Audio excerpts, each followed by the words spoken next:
The Gamecocks team leader is revealing a secret she once hid from the world, hoping to inspire others. Senior forward A'ja Wilson revealed that she has dyslexia.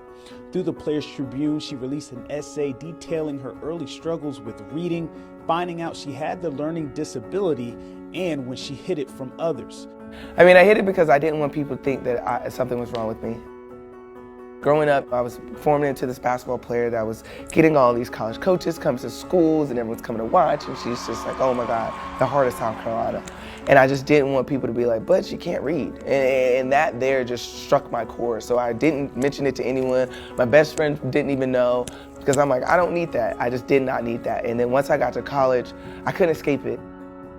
Sitting down with the academic advisor, my parents are like, well, this is one thing she struggles with, and we're gonna have to find the resources to just make her feel comfortable.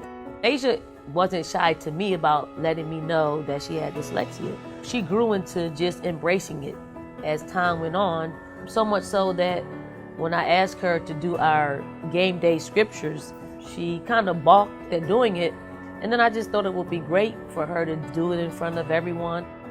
I would sweat more then than I would sweat for shoot around. I was like, oh my God, I'm about to play a game at this point.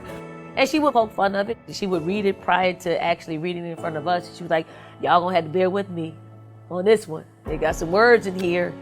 And I just thought she approached it the way that only A'ja could do it. We come from a Baptist background. I mean, we're churchgoers. But for Coach Staley to use that Bible as a tool to bring A'ja out of her insecurities when it came to her disability, that all by itself meant the world to me. She put in the work, she put in the time, she put in the energy on the court and in the classroom at that point, and she made the Dean's List the whole 4 years she was there. So when we revealed that she had dyslexia in her senior year, her impact was incredibly huge when it came to bringing awareness to it.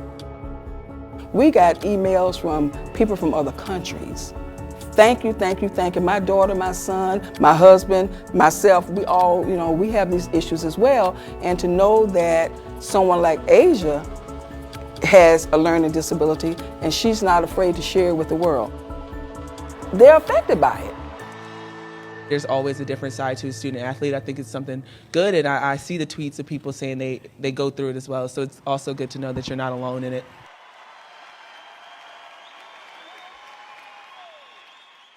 One, two.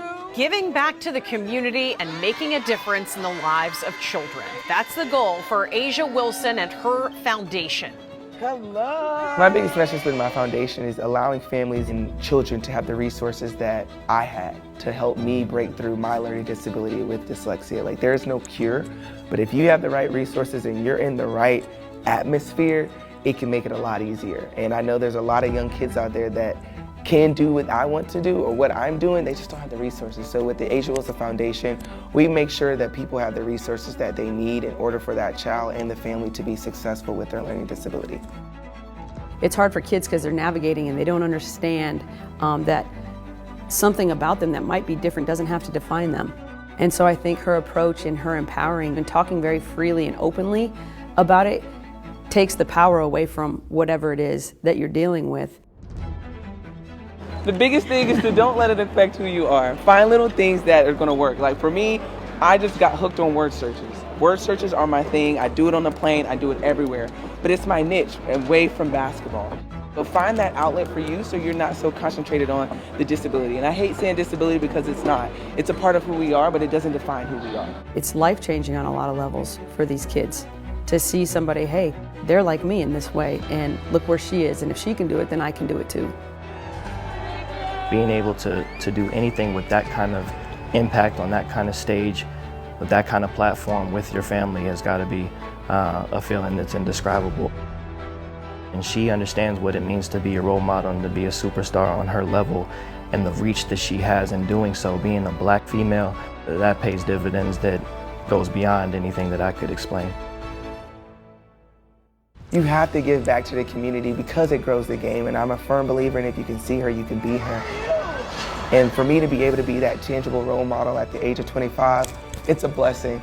Just being able to look back and say, I've done X, Y, and Z, but I've done it for the betterment of the women of color women in general and for young girls and young boys. You know, everything she does, she knows that it's going to impact somebody. I gotta always remember who I am, and that goes out to everybody out there. Always remember who you are and don't let no one shake you from that.